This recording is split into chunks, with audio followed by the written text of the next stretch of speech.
Segera download Apa saja yang Quran disebut oleh Tadabbur, Al-Quran, maka dia meraih tafsir dalam kebaikan. genggaman Contoh, Anda. bulan Ramadan adalah bulan Al-Quran.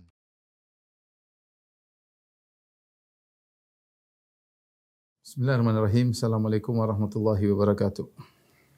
Alhamdulillahi ala ihsani wa syukru lahu ala taufiqihi wa amtinani. Wa asyhadu an la ilaha illallah wahdahu la syarika lahu ta'ziman li sya'ni. Wa asyhadu anna Muhammadan abduhu wa rasuluhu da'ila ridwani. Allahumma salli alaihi wa ala alihi wa ashabihi wa ikhwani. Rekan-rekan, para dokter yang dirahmati Allah Subhanahu wa taala, para pemirsa yang dirahmati oleh Allah Subhanahu wa taala. Kita lanjutkan bahasan kita tentang masail jahiliyah, yaitu perkara-perkara yang merupakan tradisi orang-orang jahiliyah. Orang jahiliyah ini maksudnya adalah termasuk kaum musyrikin jahiliyah, termasuk Yahudi dan Nasrani, dan juga orang-orang kafir terdahulu, yang semua perbuatan mereka adalah perbuatan jahiliyah yang Allah nukilkan dalam Al-Quran atau dinukilkan oleh Nabi sallallahu alaihi wasallam tentang keburukan-keburukan perbuatan-perbuatan mereka. Tentunya seorang yang bertauhid berusaha menjauhkan diri dari perbuatan-perbuatan mereka, karena perbuatan-perbuatan mereka ini adalah perbuatan-perbuatan yang tercela, yang mencoreng kemurnian tauhid seseorang.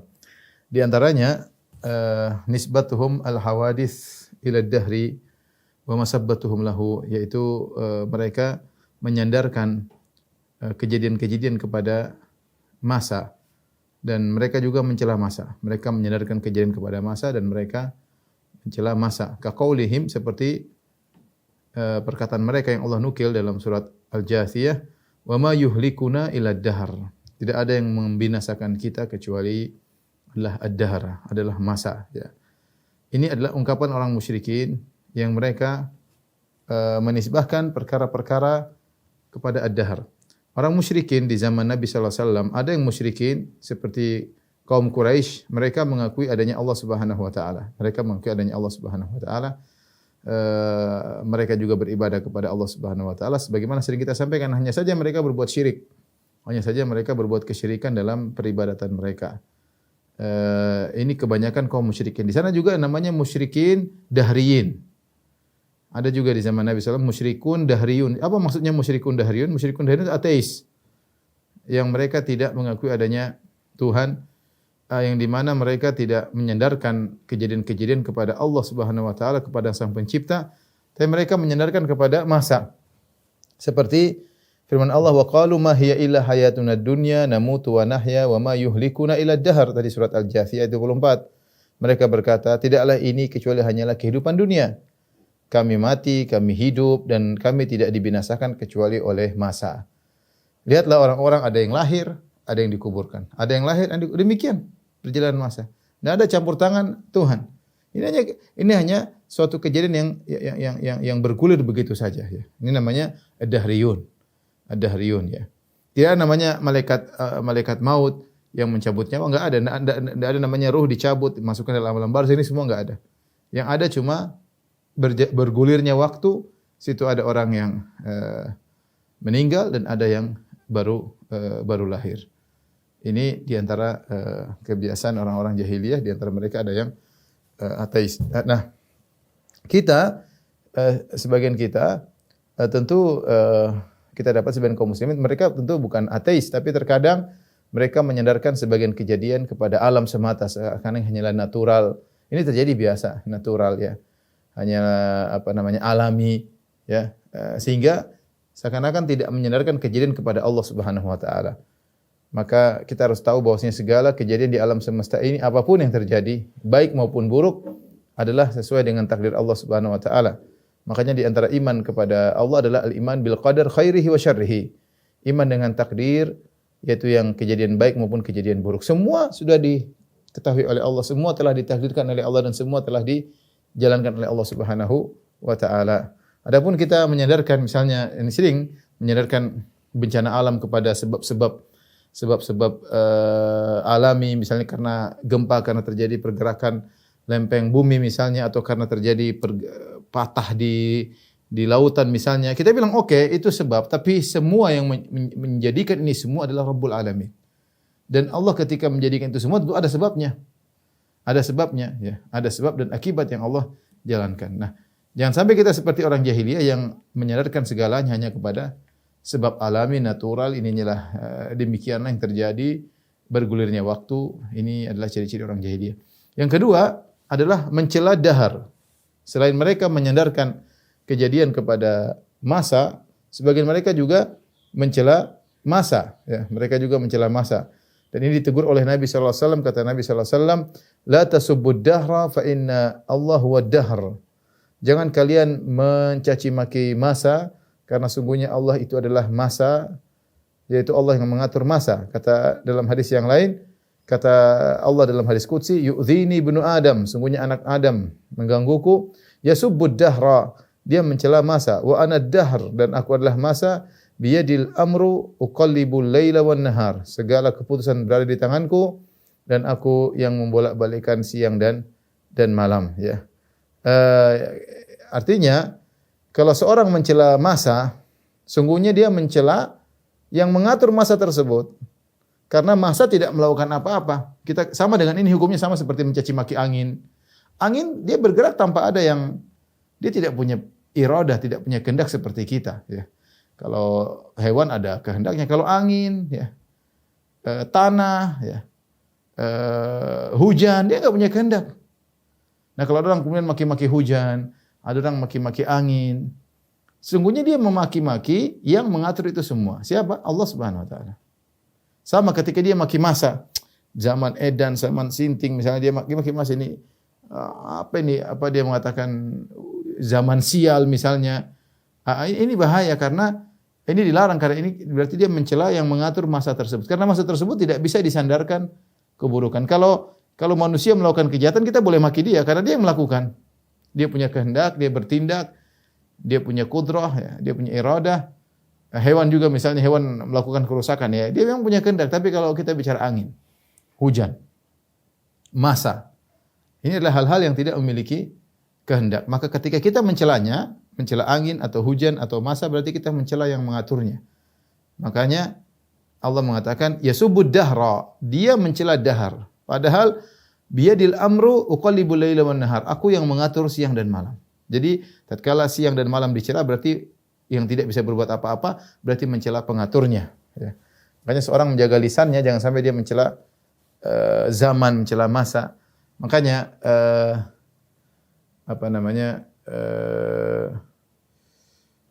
Imam Syafi'i berkata dalam syairnya, ya ibu zamana wal aibu fina wa ma liz zamani aibun siwana. Kata Imam Syafi'i dalam perkataan yang syair yang indah, dia mengatakan naibuz zamana wal aibu fina. Kita ini mencela zaman, padahal yang jadi bahan celaan adalah kita sendiri.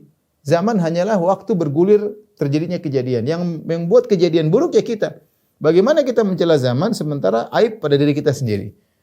Ya, wa ma li zamani aibun siwana, dan zaman itu tidak punya aib kecuali kita sendiri. Kita yang bikin zaman menjadi enggak enak dilewati, menjadi zaman enggak enak, terjadi kekecewaan-kekecewaan, pembunuhan. Siapa yang membuat zaman tidak enak? Ya pelaku bergulirnya waktu tersebut, pelaku zaman tersebut. Yang ngatur zaman Allah Subhanahu wa taala. Maka tidak boleh seorang mencela zaman, sebagaimana tidak boleh menyandarkan kejadian kepada zaman, tidak boleh kemudian juga mencela zaman. Hati-hati, saya ulangi lagi, ini kebiasaan jahiliyah, kalau ada kejadian dia tidak menyandarkan kepada Allah, ini karena pergerakan ini karena anak ini. Dia lupa bahwasanya semuanya diatur oleh Allah Subhanahu wa taala, ya. Dia lupa bahwa semuanya diatur oleh Allah, meskipun Allah mengaturnya tentu dengan sebab dan akibat. Yang kedua, jangan mencela zaman, karena zaman tidak berhak dicela karena dia tidak punya kehendak, dia bergulir, yang menggulirkannya adalah Allah Subhanahu wa taala. Maka seorang kalau mengalami misalnya mengalami kesialan atau perkara yang buruk, maka jangan dia cela zaman. Jangan dia bilang ini hari sial atau enggak. Dirinya yang berhak untuk dicela. Dirinya yang berhak untuk dicela. Kata Allah Subhanahu wa taala, "Wa ma asabakum min musibatin fabima kasabat aydikum." Apapun musibah yang menimpa kalian adalah akibat perbuatan kalian. Tapi kebiasaan atau tradisi berikutnya, kufruhum bi ni'amillah, yaitu tradisi ke-47. Al-mas'alah as-sabi'ah wal arba'un, tradisi 47. Kufruhum bi ni'amillah, yaitu mereka kufur kepada nikmat-nikmat Allah Subhanahu wa taala. Di antara bentuk kufur kepada nikmat Allah, idhafatu ni'amillah ila ghairihi, yaitu menyandarkan nikmat-nikmat Allah kepada selain Allah. Ka qaulihi, sebagaimana Allah ingatkan dalam firman-Nya, ya'rifuna nikmatallahi tsumma yunkirunaha. Mereka mengenal nikmat Allah kemudian mereka mengingkarinya. Wa aktsaruhumul kafirun, kebanyakan mereka kufur kepada nikmat-nikmat Allah Subhanahu wa taala. Ini kebiasaan banyak terjadi di masyarakat. Ketika mereka mendapatkan kenikmatan, mereka sandarkan kepada sebab. Mereka sandarkan kepada sebab. Seperti kalau kita baca buku tafsir tentang ayat ini, ya'rifuna nikmatallahi tsumma yunkirunaha. Mereka mengenal nikmat Allah, mereka kemudian mengingkarinya. Maksudnya mengingkarinya apa? Mereka sandarkan kepada selain Allah. Seperti zaman dahulu mereka naik di atas kapal, lantas kemudian ada angin kencang, ada ombak besar, kemudian sang nahkoda pandai menyetir kapal tersebut, ya, mengendalikan kapal tersebut, kemudian mereka selamat. Ketika mereka selamat, mereka mengatakan kalau bukan nahkoda mungkin kita sudah binasa. Perkataan mereka kalau bukan nahkoda mungkin kita sudah tenggelam. Ini mereka sandarkan kenikmatan tersebut kepada nahkoda. Padahal nahkoda itu hanyalah sebab. Yang menyelamatkan mereka adalah Allah Subhanahu wa taala. Yang menyelamatkan mereka adalah Allah Subhanahu wa taala. Ya. Allah Subhanahu wa taala menyelamatkan mereka. Ya. Tetapi ketika mereka selamat, mereka sandarkan kepada sebab. Nah, ini salah. Seperti seorang kemudian ada pencuri masuk rumahnya kemudian selamat karena ada anjing yang menggonggong, dia mengatakan kalau bukan karena anjing mungkin rumah saya sudah dicuri. Perkataan dia benar, tapi bukan begitu cara mengungkapkan. Mungkin dia bilang bukan itu maksud saya memang Allah ya Ustaz, tapi saya hanya salah. Dia bilang itu ungkapan itu keliru. Justru kamu ketika dapat kenikmatan yang pertama kali kamu syukuri adalah Allah. Harusnya kamu bilang kalau bukan karena karunia Allah, dengan sebab anjing tersebut tentu pencuri sudah masuk. Atau kamu mengatakan kalau bukan karena karunia Allah, kemudian dengan sebab sang dokter mungkin sudah meninggal dunia. Ya, ini banyak orang tidak perhatikan hal ini. Ketika dia bicara tentang nikmat yang dia rasakan, dia sandarkan kepada sebabnya. Oh, itu guru. Kalau bukan jasanya sama saya banyak, kalau bukan karena dia mungkin sudah, ini salah. Ini namanya mengenal nikmat Allah tapi mengingkarinya. Di antara mengingkarinya menyandarkan kepada sebab. Ini salah. Ini tradisi jahiliyah. Ini termasuk syirkul asghar, syirik kecil. Menyandarkan kenikmatan kepada sebab. Bukan kepada al-musabbib yang menyebabkan, yang menimbulkan akibat. Itu Allah Subhanahu wa taala. Jadi latih diri kita kalau dapat kenikmatan kita bilang alhamdulillah dengan sebab Allah, dengan karunia Allah, kemudian dengan sebab baru kita sebutkan alhamdulillah saya berhasil. Alhamdulillah dengan izin Allah. Kemudian dengan sebab saya belajar di sekolah ini akhirnya saya sukses misalnya. Ya. Alhamdulillah dengan izin Allah. Kemudian dengan sebab saya misalnya melakukan ini maka terjadi demikian. Itu yang benar. Sehingga setiap saat kita ingat kepada Allah terutama ketika kita menyebutkan kenikmatan. Jangan kita malah sandarkan kepada sebab. Ini namanya mengenal nikmat Allah tapi mengingkarinya. Yang kedua yang lebih parah, para dokter rahmatillah subhanahu wa ta'ala, ketika dia menyandarkan sebab kepada dirinya. Ini lebih parah lagi.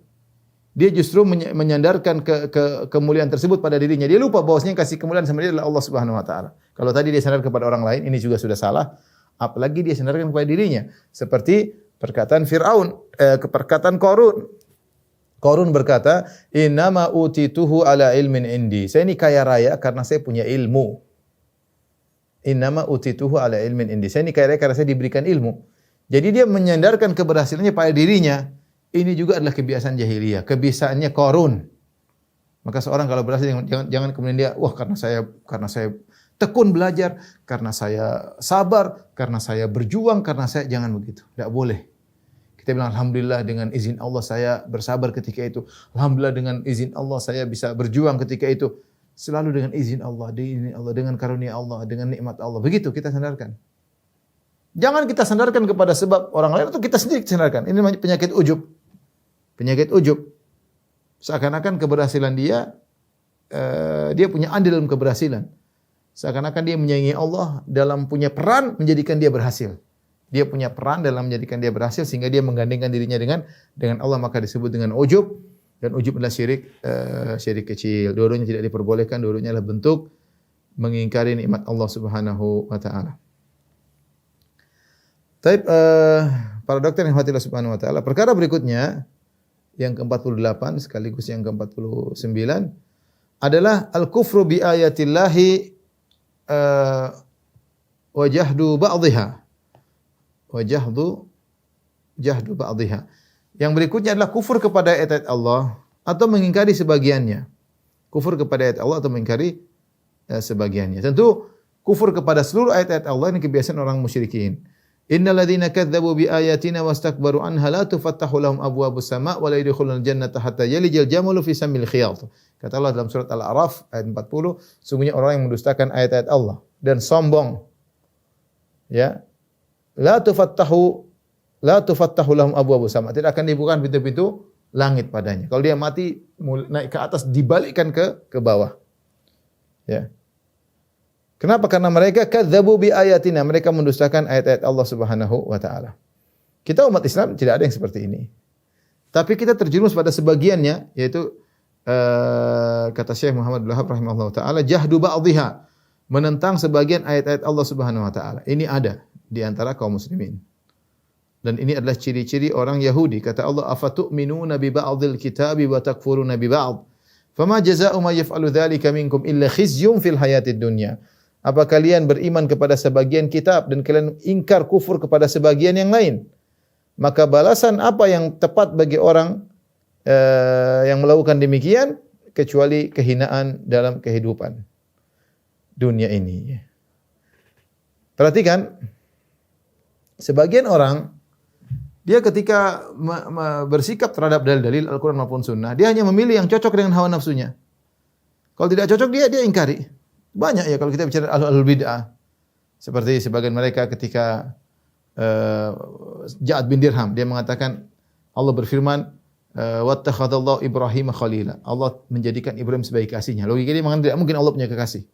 Kalau punya kekasih berarti Allah sama dengan sang kekasih. Berarti ada kesepadanan, ada pakai akal dia, murni akal. Dalil datang dia pakai akal dia. Tidak mungkin Allah mencintai. Kalau gitu kita tolak ayat ini. Dia tolak. Demikian dia menolak firman Allah, wa kallamallahu Musa taklima, dan Allah telah berbicara dengan Musa dengan pembicaraan yang sebenar-benarnya. Tidak logis. Dia tolak. Dia tidak beriman karena tidak sesuai dengan hawa nafsu, tidak sesuai dengan akal dia. Ini banyak kejadian orang seperti ini. Seperti ada seorang tokoh, dia mengatakan, saya lebih percaya pada dokter kafir daripada hadis. Hadis mengatakan, idza waqa'a dzubabu fi ina'i ahadikum, jika ada lalat yang jatuh, maka falyakmishu thumma liyanza'hu, maka benamkan kemudian cabutlah. Fa inna fi ahadi janahihi dawa wa fil akhar da. Sungguhnya pada salah satu sayap lalat ada kotoran, ada penyakit, salah satu sayapnya juga ada obat. Dia bilang saya lebih percaya kepada dokter kafir daripada hadis ini. Tapi ya akhi, kalaupun kau tolak, jangan begitu caranya. Saya mengatakan saya lebih percaya kepada orang kafir, dokter kafir daripada hadis ini. Ya akhirnya ternyata diteliti. Memang demikian, seekor sayap itu ada sebelahnya ada penyakitnya, ada obatnya. Bahkan kalau diletakkan, ya ada penelitian saya pernah baca, ya, dan kita bilang ya itu hadis Nabi SAW. Akal dia tidak sampai. Dia bilang nggak bisa. Saya tidak percaya. Dan banyak orang seperti ini ketika mereka berhadapan dengan hadis-hadis yang tidak sesuai dengan keyakinan mereka, maka mereka tolak. Ada yang mereka tolak secara jelas-jelas. Saya enggak percaya. Hadis ini meskipun sahih, saya tidak percaya, dan ada sebagian orang seperti itu. Atau ada yang menolak secara praktek. Contoh. Sebagian orang-orang Mu'tazilah, ya. Ketika mereka mendapati misalnya penguasa yang zalim, maka mereka meyakini harus mengangkat senjata untuk memerangi penguasa tersebut. Padahal hadis-hadis banyak menyebutkan seorang bersabar terhadap penguasa yang zalim, ya, menasihati dengan cara yang bijak, ya, bukan dengan memberontak, mengangkat senjata. Rasulullah larang. Sampai para sahabat mengatakan, Rasulullah mengatakan, syiraru a'immatikum alladzina tal'anunahum wa yal'anunakum. Seburuk-buruk pemimpin kalian yang kalian melaknat mereka dan mereka melaknat kalian. Wa tad'una 'alaihim wa yad'una 'alaikum, kalian mendoakan keburukan bagi sang pemimpin dan pemimpin juga mendoakan keburukan bagi kalian. Para sahabat mengatakan, kalau tidak dapat pemimpin kayak begini Rasulullah, modelnya kayak gini. Saking jengkelnya, bukan cuma maki-maki, mendoain semoga cepat mampus. Bukan cuma itu, sang pemimpin juga jengkel sama rakyat, semoga kalian rakyat juga cepat mampus, saling mendoakan kemampusan, saling melaknat di antara mereka. Apa kata Nabi sallallahu alaihi wasallam? Para sahabat ketika bertanya, "Afala nunabidhuhum bisayf?" Ya Rasulullah, tidak kita lawan pakai pedang? Kata Rasulullah, "La, masallau." Tidak, selama mereka masih salat enggak boleh. Dalam riwayat yang lain, "Ma aqamu fikumus salat," selama mereka masih mendirikan salat di tengah kalian, masih ada ditegakkan salat Jumat, masih ditegakkan salat Id misalnya, maka jangan kalian mengangkat senjata. Rasulullah suruh sabar. Illa antarau fihim kufran buahan, kecuali kalian melihat kekufuran yang nyata. Dia pindah agama misalnya, dia cuci maki Al-Qur'an, menginjak Al-Qur'an, itu lain cerita. Boleh memberontak kalau ada maslahat. Jadi ada hadis-hadis seperti ini yang menyuruh kita bersabar. Sebagian orang tidak mau mengamalkannya, tidak mau. Seperti orang Mu'tazilah, enggak mau. Kita harus angkat perang. Ini hadis bagaimana? Enggak. Jadi mereka hanya percaya hadis-hadis berkaitan dengan salat Rasul. Kita bilang, bukankah Rasulullah yang suruh kamu salat? Bukankah Rasulullah yang suruh kamu haji? Iya. Bukankah Rasulullah yang suruh kamu baca Quran? Iya. Rasulullah juga yang menyuruh kamu untuk bersabar dengan pemimpin seperti ini. Mereka tidak mau. Ini adalah afatu'minuna bi ba'dil kitabi wa takfuruna bi ba'd. Apa kalian beriman kepada sebagian ayat, sebagian hadis dan kalian tidak beriman dengan sebagian yang lainnya? Maka seorang waspada, ya, jangan sampai dia hanya beriman kepada dalil yang sesuai dengan hawa nafsunya. Ya. Subhanallah. Sebagian orang dapat hadis mengatakan haram, dia pelintir, pokoknya jadi halal. Jadi halal. Hadis tentang ini hukumnya haram, dia pelintir, putar kanan, putar kiri, pokoknya dia tidak mau haram. Karena itu kebiasaan dia. Ya, lebih baik Anda bilang, ya haram tapi saya belum bisa tinggalkan. Itu lebih baik daripada Anda ngeyel. Sehingga Anda menolak hadis tersebut dengan berbagai macam dalih. Ya. Jangan sampai kita beriman kepada sebagian ayat dan menolak sebagian ayat. Beriman sebagian hadis, kita menolak sebagian hadis. Ya. Nabi yang melarang kamu berzina, Nabi yang melarang kamu minum khamar, Nabi yang melarang kamu makan riba, Nabi juga melarang kalian ini. Maka taatilah. Taib, tradisi berikutnya, al-mas'alatu al-khamsun, ya. Tradisi ke-50. Qaulu ma anzalallahu ala basyari min syai'. Mereka berkata, Allah tidak pernah menurunkan sesuatu pun kepada manusia. Ini perkataan siapa? Ini perkataan, ada khilaf. Ada yang mengatakan perkataan Yahudi, ada yang mengatakan perkataan kaum musyrikin Arab. Saya lebih condong pada pendapat bahwa ini perkataan kaum musyrikin Arab. Orang musyrikin Arab, ketika datang Nabi SAW mendeklarasikan bahwasanya dirinya seorang Nabi, dan mengajak mereka untuk masuk Islam, mereka mengatakan ma anzalallahu ala basyarin min syai'. Allah tidak pernah menurunkan sesuatu pun pada manusia. Dan mereka percaya sama Allah. Tapi kata mereka Allah tidak pernah beri wahyu sama kamu. Jadi mereka mengingkari Muhammad dapat wahyu. Ma anzalallahu ala basyarin min syai'. Allah tidak pernah menurunkan wahyu kepada manusia manapun. Maka Allah suruh Nabi bantah, "Qul man anzalal kitaba alladzi jaa'a bihi Musa nuran wa hudan linnas." Kalau begitu siapa yang turunkan Taurat kepada Musa sebagai cahaya, sebagai petunjuk bagi manusia? Kenapa orang musyrikin Arab ini mereka punya hubungan baik sama kaum Yahudi dan mereka mengetahui Yahudi adalah ahlul kitab, punya kitab yang diturunkan. Tapi ketika mereka bersikap kepada Nabi SAW, kata mereka, ma anzalallahu ala basyarin min syai'. Allah tidak pernah turunkan wahyu kepada manusia. Maka Allah suruh Nabi bantah, bukankah kalian mengakui tentang orang-orang Yahudi bahwasanya mereka diturunkan kepada mereka Taurat? Terus kalian tidak mengakui bahwasanya Al-Qur'an diturunkan kepada Nabi Muhammad? Ya. Makanya Allah suruh bantah, "Qul man anzalal kitaba alladzi jaa'a bi Musa." Siapa yang turunkan Taurat yang dibawa oleh Nabi Musa? Nuran wa hudan linnas, sebagai petunjuk, sebagai cahaya dan petunjuk bagi manusia, ya. Kenapa mereka sampai demikian? Mereka terima ahlul kitab sebagai orang-orang mendapat Alkitab. Kenapa mereka tidak terima Muhammad? Tidak lain karena hasad. Karena hasad, mereka tidak ingin Muhammad menjadi pemimpin mereka. Apalagi dari Bani Makhzum, baninya Abu Jahal, kabilahnya Abu Jahal tidak mau menerima Nabi sallallahu alaihi wasallam sebagai seorang nabi. Ya. Karena persaingan kabilah, persaingan pengaruh. Bani Makhzum saingannya Bani Hashim. Mereka selalu berimbang, seperti kuda yang berlomba sama-sama berimbang. Dalam pemulihan kepada jamaah haji mereka berimbang. Bani Makhzum, Bani Hashim. Bani Hashim ini keluarganya Nabi sallallahu alaihi wasallam. Namun ketika dari Bani Hashim ada seorang Nabi Muhammad sallallahu alaihi wasallam, maka mereka tidak mau terima, Bani Hashim terutama. Kalau mereka terima berarti mereka mengakui bahwasanya Bani Hashim lebih hebat daripada Bani Makhzum, karena Bani Hashim punya nabi, Bani Makhzum enggak punya. Oleh karenanya Abu Jahal getol menolak Muhammad sebagai utusan nabi karena dia hasad. Dia hasad. Dia tidak ingin ada nabi dari Bani Hashim. Taib, di antara tradisi jahiliyah yang disebutkan oleh Syekh Muhammad bin Wahab rahimahullahu taala, tradisi jahiliyah ke-51, qauluhum fil Qur'an, pernyataan mereka tentang Al-Qur'an, in hadza illa qaulul bashar. Ini hanyalah perkataan manusia. Perhatikan. In hadza illa qaulul bashar. Ini adalah perkataan manusia. Ini perkataan Al-Walid ibn Al-Mughirah, ya. Perhatikan. Kata dia, in hadza illa qaulul bashar. Sa'uslihi saqar wa ma adraka ma saqar. Kata Allah, aku akan masukkan dia dalam neraka saqar. Ini hanyalah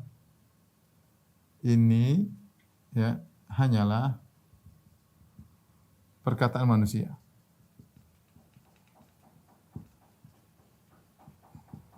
Siapa yang mengatakan ini? Ini perkataannya Al-Walid bin Mughirah. Al-Walid bin Al-Mughirah. Siapa Al-Walid Al-Mughirah? Al-Walid bin Mughirah adalah bapaknya Khalid bin Walid. Anak-anaknya banyak masuk Islam. Di antaranya Khalid bin Walid. Tapi dia meninggal dalam kondisi musyrik.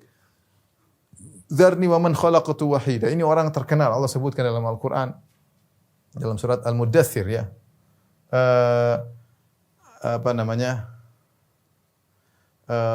Ketika Nabi SAW mendakwahkan dakwahnya, maka Abu Jahal manggil Walid bin Al-Mughirah. Sebenarnya Muhammad itu apa? Apa yang dia sampaikan? Ucapkanlah suatu perkataan yang membuat orang-orang lari dari dia. Maka dia bingung, dia mikir, innahu fakkara wa qaddar. Kata Allah, innahu fakkara wa qaddar. Maka dia pun berfikir, apa kira-kira yang harus dia ucapkan tentang Al-Quran? Thumma qutila kaifa qaddar. Celaka dia, bagaimana dia berusaha untuk memikirkan apa yang hendak diucapkan tentang Al-Quran. Thumma qutila kaifa qaddar. Kemudian celaka dia. Thumma nazar, thumma abasa wa basar. Kemudian dia merenungkan. Faqala in hadza illa sihru yu'thar. Kata dia, ini adalah sihir yang dipelajari sebelumnya. Karena dia mau mengatakan syair, dia tahu ini bukan syair. Dia mau mengatakan bahwasanya ini adalah ini, dibilang ini bukan. Orang gila bukan. Muhammad bukan orang gila. Kalau saya bilang ini syair, orang tidak percaya. Orang Arab tahu membedakan mana syair mana bukan. Kalau saya bilang orang gila, orang Arab tahu ini bukan perkataan orang gila. Kalau gitu apa? Ini suatu perkataan yang dia pelajari sebelumnya seperti sihir yang menyihir manusia. Kata Abu Jahal, top. Inilah Allah turunkan ayat ini karena ucapan ini adalah hasil pemikiran daripada Al-Walid bin Mughirah. Dia berpikir keras apa yang harus saya sifatkan kepada Al-Quran supaya orang tidak suka dengan Muhammad. Kata dia, in hadza illa sihru yu'thar, in hadza illa qaulul bashar. Ini hanyalah perkataan manusia. Apa jawabannya? Kata Allah, sa'uslihi saqar. Aku akan masukkan dia dalam neraka saqar. Gara-gara dia mengatakan Al-Quran adalah perkataan manusia. Wa ma adraka ma saqar? Tahukah engkau apa itu neraka saqar? La tubqi wa la tadhar. Neraka yang tidak meninggalkan suatu pun, semuanya dihabisi, semuanya dibakar, semuanya dikuliti. Ya. Taib. Yang mengatakan Al-Quran adalah perkataan manusia banyak. Ternyata yang menyatakan Al-Quran adalah perkataan manusia siapa saja? Pertama adalah kaum musyrikin. Tadi Al-Walid bin Mughirah. Al-Walid ibn Mughirah. Bapaknya Khalid. Ini orang kaya ini. Tapi membela kaum musyrikin. Yang kedua adalah sebagian Asy'ariyah. Sebagian Asy'ariyah mengatakan, mereka mengatakan, ya, makna Al-Quran dari Allah. Adapun lafal dari khilaf mereka. Khilaf. Ada yang mengatakan dari Jibril. Ada yang mengatakan dari Muhammad. Dan banyak yang merujikan dari Muhammad. Taurat lafalnya dari Musa. Injil lafalnya dari Isa. Kata mereka dari Muhammad. Kenapa Asy'ariyah berpendapat demikian? Sudah sering bahas karena Asy'ariyah memandang Allah berbicara tanpa lafal, tanpa suara. Sehingga tidak ada hanya makna yang dipahami oleh Muhammad dan Muhammad mentakbirkan dengan Al-Quran. Dan ini sama seperti pendapat orang-orang liberal zaman sekarang. Sebagaimana saya jelaskan dalam disertasi. Mereka mengatakan Al-Quran adalah produk bersama antara Allah dan Muhammad. Bahkan lebih parah daripada itu. Ya. Antum bisa baca bukunya Komarudin Hidayat, judulnya Memahami Bahasa Al-Quran. Ya, intinya dia menurut dia logikanya begini. Jadi ini logikanya orang liberal. Allah ya, punya makna-makna. Makna-makna ini tanpa lafal atau suara. Kemudian mau ditransfer oleh Muhammad, dalam bahasa Arab.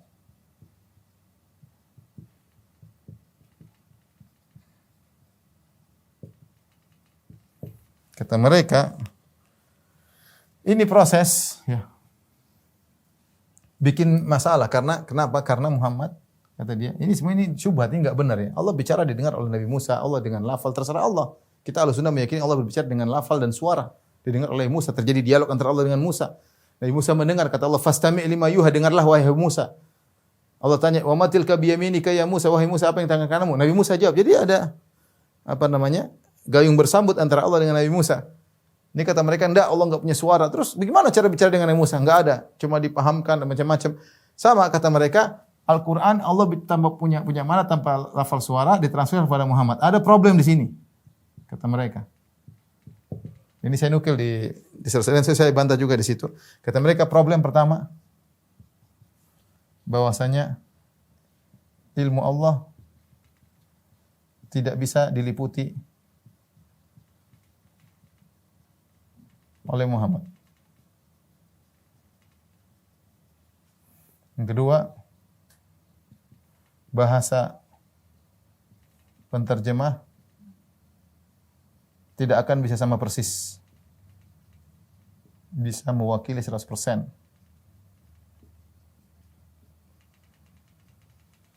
Yang ketiga, Muhammad terpengaruh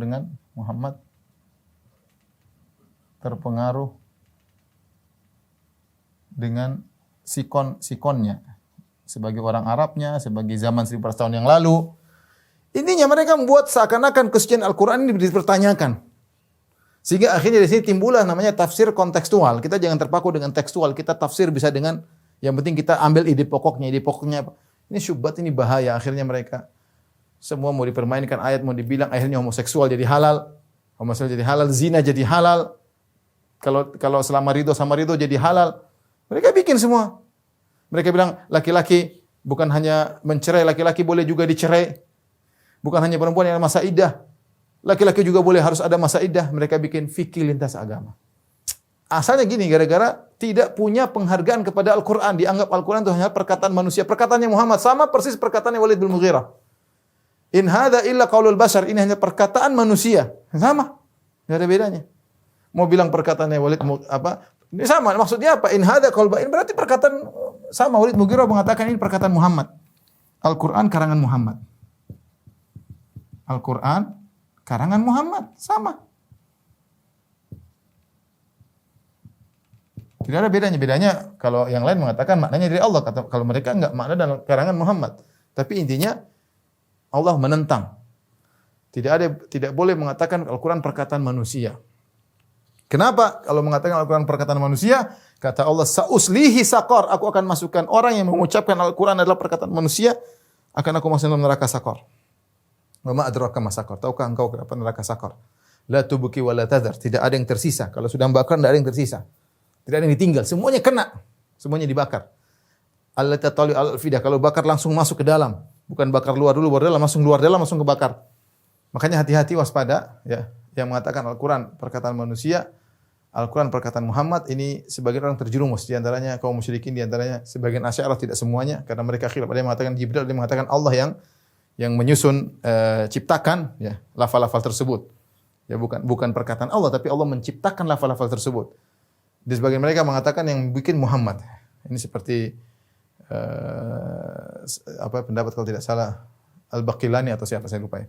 Tapi intinya salah sebagian dari Asy'ariyah. Yang parah adalah ini. Ini dampak buruk orang-orang liberal mengatakan Al-Quran teksnya dari Muhammad dan dalam proses penterjemahan ini ada problem-problem yang dihadapi oleh Muhammad. Sehingga dengan mengungkitkan, menonjolkan problem-problem tersebut, akhirnya qadasah kesucian Al-Quran jadi hilang. Sehingga mereka ada namanya tafsir kontekstual. Sehingga muncul namanya fikih lintas agama. Ya. Karena menurut mereka tidak boleh terpaku pada teks. Teksnya bukan dari Allah kata mereka. Ini adalah perkataan batil dan sudah dibantah oleh Allah Subhanahu wa taala. Tentu pembahasan ini pembahasan akidah, pembahasannya sudah saya bahas dalam panjang tapi ini sekedar hanya ringkas aja. Berikutnya al-mas'alatu tsaniyatu wal khamsun. Tradisi nomor 52. Nafyuhum al-hikmah anillah. Mereka menolak hikmah dari Allah Subhanahu wa taala. Mereka menolak hikmah dari Allah Subhanahu wa taala. Allah Subhanahu wa taala ya tidaklah menciptakan sesuatu, tidaklah mentakdirkan sesuatu kecuali dengan hikmah. Dan hikmah adalah wad'u syai' fi mawdhi'ihi. Meletakkan sesuatu pada tempatnya. Pas kalau bahasa kita. Berarti hikmah itu pas sesuai dengan yang seharusnya. Makanya Allah disifati dengan Al-Hakim. Al-Hakim yaitu di antaranya maknanya adalah yang memiliki hikmah. Ya. Di antara yang memiliki hikmah. Adapun orang-orang kafir ya, maka mereka menyangka bahwasanya Allah melakukan sesuatu tanpa hikmah. Ya, kata Allah Subhanahu wa taala, "Wa ma khalaqnas samaa'a wal arda wa ma bainahuma batila." Tidaklah kami menciptakan langit dan bumi dan apa yang di antara keduanya dengan batil, sia-sia, tidak ada tanpa tujuan. Kata Allah, "Dzalika dhannul ladzina kafaru." Itulah persangkaan orang-orang kafir. "Fawailul lil ladzina kafaru minan nar." Dan kecelakaan bagi orang kafir berupa api yang akan menghantam mereka. Ya. Mereka di antara bukti bahwasanya mereka mengatakan Allah menciptakan tanpa tujuan, yaitu mereka mengingkari adanya hari kiamat. Seakan-akan ya sudah. Ya langit dan bumi ciptakan manusia ya tidak ada tujuan, ya. Kata Allah, "Afa hasibatum annama khalaqnakum abatha." Allah mengatakan, "Apa kalian menyangka kami ciptakan kalian dengan sia-sia main-main saja? Wa annakum ilaina la tarja'un." Dan kalian tidak kembali kepada kami. Ini di antara persangkaan buruk mereka.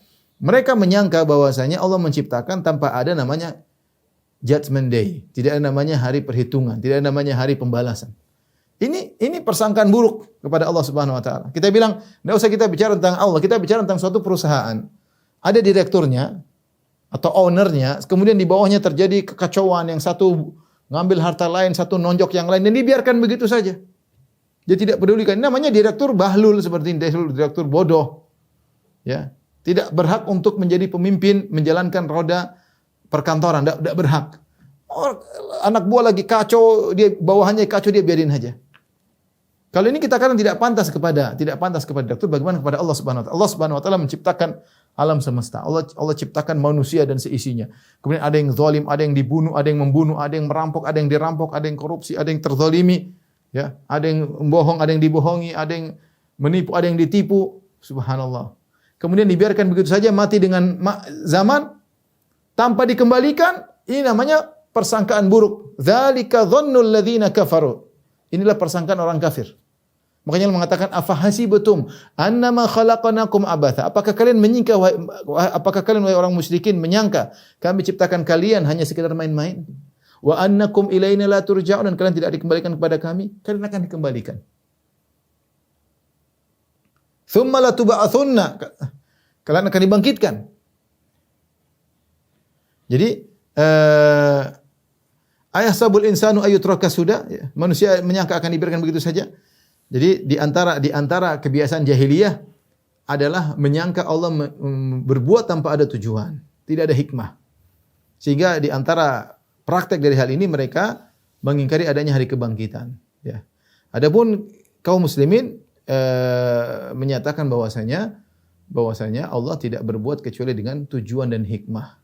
Dan Allah di antara sifatnya adalah Al-Hakim, sifat Al-Hikmah, sifat Hakim.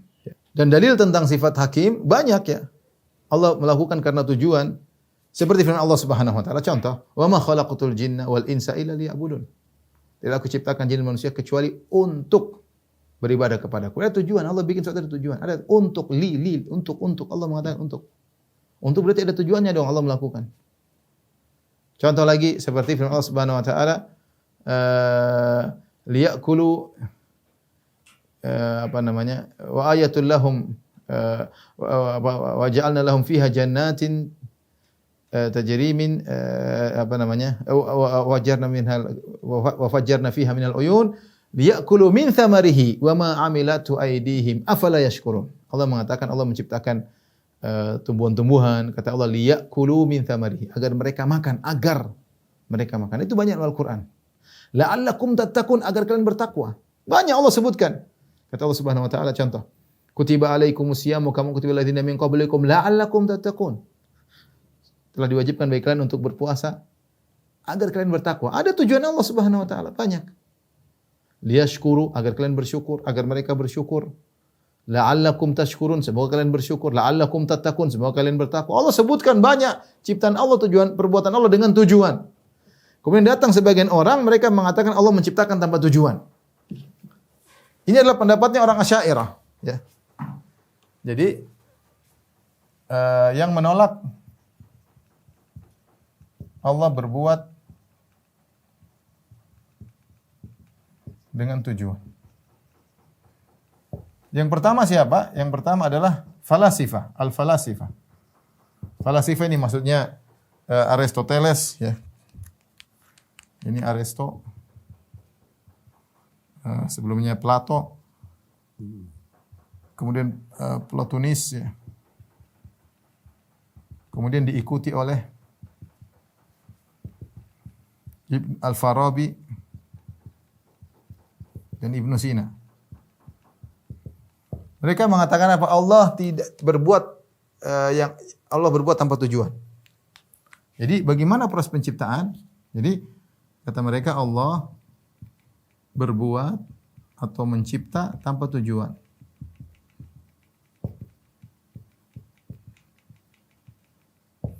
Kenapa kata mereka kalau Allah mencipta dengan tujuan berarti Allah belum sempurna. Dia baru sempurna kalau tujuannya tercapai. Benar-benar syubhat akal. Ya, syubhat akal ya. Sebagaimana Allah mencipta, terus bagaimana makhluk muncul dari Allah? Muncul tanpa diciptakan oleh Allah tapi muncul bersama dengan Allah. Ini sudah kita tidak usah baca, ini saya sudah bahas panjang lebar, saya tidak ingin bahas di sini. Tapi saya ingin menyampaikan ini adalah syubhatnya orang-orang falasifah kemudian diikuti oleh kaum Asy'ariyah. Diikuti oleh kaum Asy'ariyah. Ya seperti Al-Amidi, sebelumnya lagi Ar-Razi. Mereka mengatakan mereka menolak sifat hikmah. Kata mereka Allah mencipta tanpa tujuan. Mereka bilang kalau mereka mengatakan Allah mencipta dengan tujuan maka menyamakan Allah dengan makhluk yang perlu tujuan. Sehingga mereka tidak mau menyamakan Allah dengan makhluk. Kita bilang enggak, dalam Al-Qur'an banyak sekali Allah mengatakan Allah melakukan karena ini, karena anu, karena ini, karena itu, banyak sekali. Justru ketika Anda menolak Allah melakukan dengan tujuan, karena kita bilang Anda telah mentasbih Allah dengan orang gila ya. Ya. Ini sama dengan menyamakan Allah dengan orang gila atau orang linglung atau anak kecil yang enggak paham yang berbuat tanpa tujuan.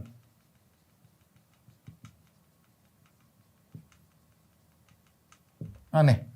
Subhanallah, kita sering orang, makanya saya bilang akidah mereka ini menyelisih orang-orang awam. Saya tahu ini pasti ada hikmahnya. Allah pasti ada tujuan. Kita biasa ngomong seperti itu. Mereka karena kena logika filsafat, akhirnya mereka bikin syarat Tuhan harusnya begini, Tuhan tidak boleh begini, Tuhan tidak boleh begini. Sebenarnya bahayanya filsafat itu kalau dia merasuk kepada otak seseorang bisa menolak ayat-ayat, ditakwil-takwil ya. Di antaranya seperti mereka katakan Allah berbuat tanpa tujuan. Ya, dan mereka bersikeras mempertahankan hal tersebut. Itu adalah kebiasaan tadi sebelum falasifah juga tadi kita katakan apa? Ini kebiasaan orang-orang musyrikin Arab.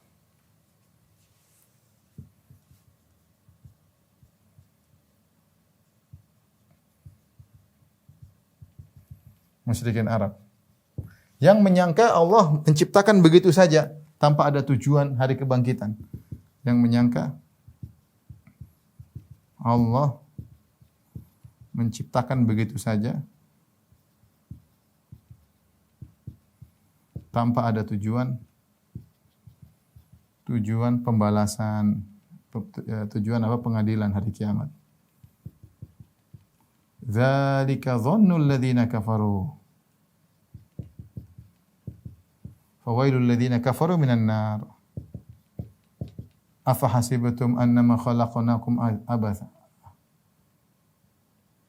Afa hasibtum annama khalaqnakum abatha wa annakum ilaina la turja'un. Perhatikan.